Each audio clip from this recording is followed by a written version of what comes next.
चलो बच्चों चलो बच्चों आज हम देखते हैं फिजिक्स में पार्ट 3 जो है। देखो, स्प्रिंग से लटकते हुए अगर एक पिंड की जो गति देखते हैं वो हमारी गति कैसी होती है, सरल आवर्त गति होती है। अगर एक पिंड पे क्या होता है, अगर स्प्रिंग पे हमारा क्या हुआ है, एक क्या है लटका हुआ जो पिंड है जो गति करता है वो क्या करता है, सरल आवर्त गति करता है। अगर हम बात करें सेकेंड लोलक, वह लोलक होता है जिसका आवर्तकाल क्या होता है, 2 सेकंड होता है। अगर फिर बात करें, यदि किसी लोलक की जो लंबाई बढ़ा दी जाए, 4 गुनी कर दी जाए, तो उसके सरल आवर्त काल में कितने 2 गुना हो जाएगा, उसका सरल आवर्त क्या हो जाएगा, 2 गुना हो जाएगा। फिर हम बात करते हैं कि झूले पर झूलती हुई एक लड़की खड़े हो जाने पर जो आवर्तकाल हो जाएगा वो क्या हो जाएगा, कम हो जाएगा। फिर हम देखते हैं नेक्स्ट,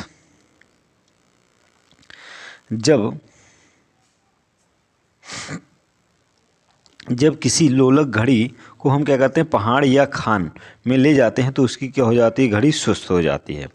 फिर किसी उपग्रह के भीतर जो लोलक की दोलन होती है वो कितनी होती है, 0 होती है। किसी उपग्रह के अंदर लोलक घड़ी नहीं चलती है। ठीक, अब फिर कहें किसी लोलक घड़ी को चंद्रमा पर ले जाने पर वह क्या हो जाती है, सुस्त हो जाती है। फिर यहाँ से बात करें कि जब एक लड़की क्या होती है, झूला झूल रही है तो उसके पास एक दूसरी लड़की आकर क्या हो जाए, दूसरी लड़की आकर बैठ जाती है तो आवर्तकाल पर कोई प्रभाव नहीं पड़ेगा। चलो फिर नेक्स्ट देखते हैं, तरंगत अर्थात वेव मोशन देखते हैं। तो देखो, अगर हम वेव मोशन की बात करें, किसी माध्यम में तरंग के जो आगे की बढ़ने की प्रक्रिया है वो तरंग जो होती है क्या कहलाती है, तरंगत कहलाती है। किसी माध्यम में तरंग के आगे बढ़ने की जो प्रक्रिया होती है वही क्या कहलाती है, हमारी तरंगत कहलाती है। फिर अगर हम आगे बात करें, देखो कह रहा है कि यांत्रिक तरंगों क्या अनुप्रस्थ और अनुदैर्ध्य 2 प्रकार से ये क्या होती हैं, चलती हैं। जो हमारी यांत्रिक तरंगें होती हैं वो किस प्रकार से चलती हैं, एक अनुप्रस्थ चलती हैं, एक क्या होती है, अनुदैर्ध्य चलती हैं। फिर तीसरी बात करें, क्वेश्चन कह रहा है यांत्रिक तरंगों के जो संचालन का माध्यम होता है वो क्या कहता है, अपने स्थान पर बना रहता है। यांत्रिक चलने की जो आपकी दशा होती है या माध्यम होती है वो अपने स्थान पर ही क्या होती है, बनी होती है। चलो फिर हम नेक्स्ट देखते हैं,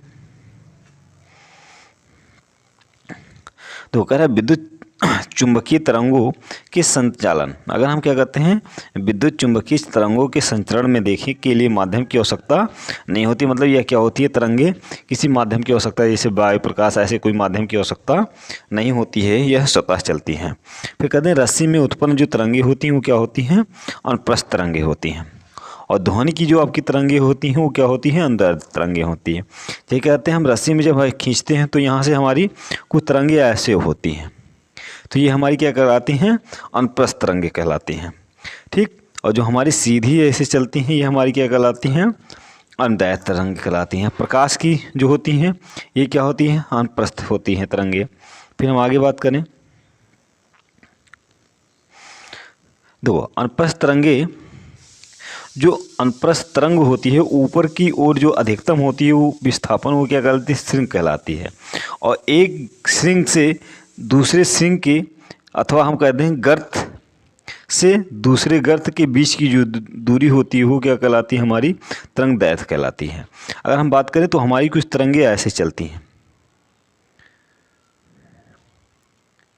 ऐसे ऐसे कुछ चलती हैं। तो देखो कह रहा है कि अनुप्रस्थ तरंग जो ऊपर अधिकतम होती है विस्थापन वो क्या कहलाती है, श्रिंग कहलाती है, ये श्रिंग कहलाती है। और ये जो नीचे होती है ये क्या कहलाती है, हमारी गर्त कहलाती है। ये हमारी क्या कहलाती है, गर्त कहलाती है। अगर यहाँ से फिर हम आगे बात करें,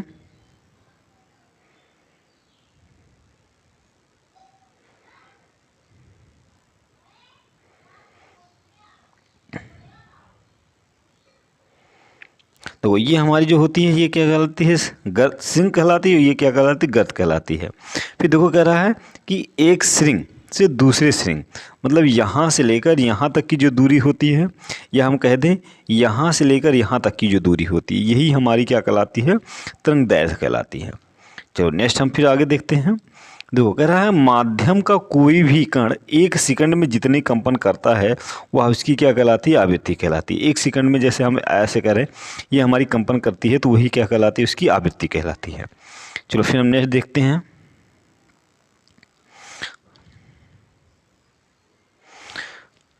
देखो नेक्स्ट हमारा क्या है कि यदि क्या कहते हैं, यदि ताप नियत रहे तो ध्वनि की चाल क्या होता है, दाब परिवर्तन क्या होगा, दाब परिवर्तन पर कोई प्रभाव नहीं पड़ेगा। यदि गैस में ध्वनि की चाल ताप बढ़ाने पर क्या होती है, बढ़ती है। यदि हम क्या कहते हैं वायु में ताप जो है 1 अंश सेंटीग्रेड बढ़ा देते तो उसमें गुजरने वाली ध्वनि जो होती है उसकी चाल जो होगी 0.61 मीटर प्रति सेकेंड क्या हो जाती है, बढ़ जाती है। आर्द्र वायु में क्या होती है, ध्वनि की चाल जो होती है वो शुष्क वायु की अपेक्षा क्या होती है, अधिक होती है। चलो फिर हम नेक्स्ट देखते हैं।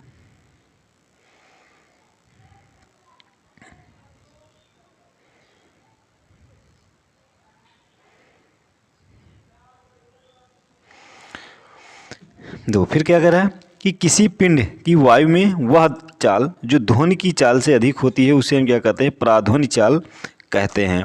फिर कह रहा है जब समुद्र में मोटर बोट ध्वनि की चाल से भी तेज क्या कहते हैं चलती हैं तो जल में तल पर प्रतिघाती तरंगे क्या होती हैं कि भांति उत्पन्न होती हैं। तो कह रहा है ये तरंगे वो तरंगे कहलाती हैं।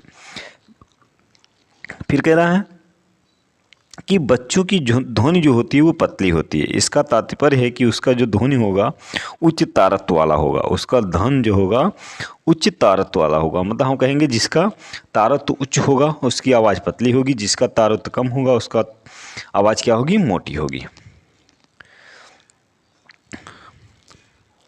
फिर देखिए कह रहा है कि जैसे पुरुषों की जो ध्वनि होती है, अगर हम पुरुषों की ध्वनि की बात करें, देखो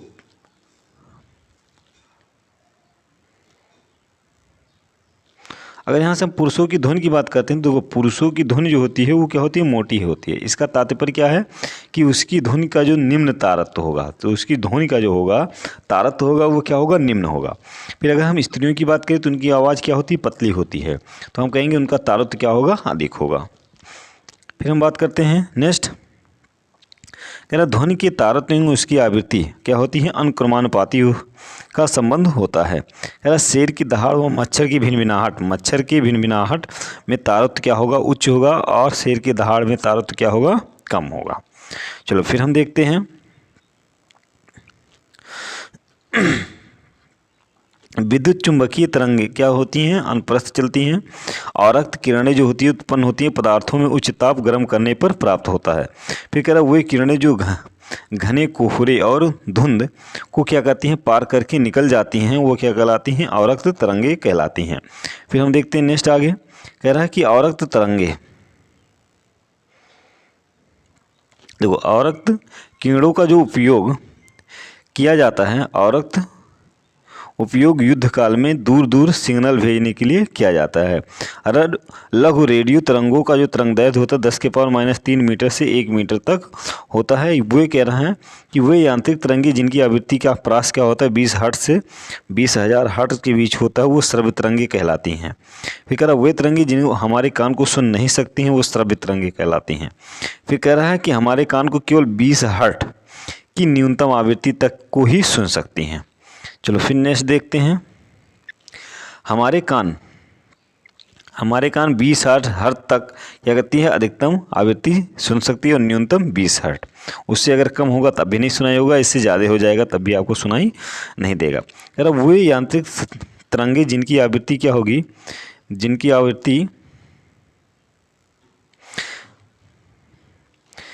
आवृत्ति क्या होगी 20 हर्ट्ज से कम होगी वो क्या कहलाएंगी, अपश्रव्य तरंगे कहलाती हैं।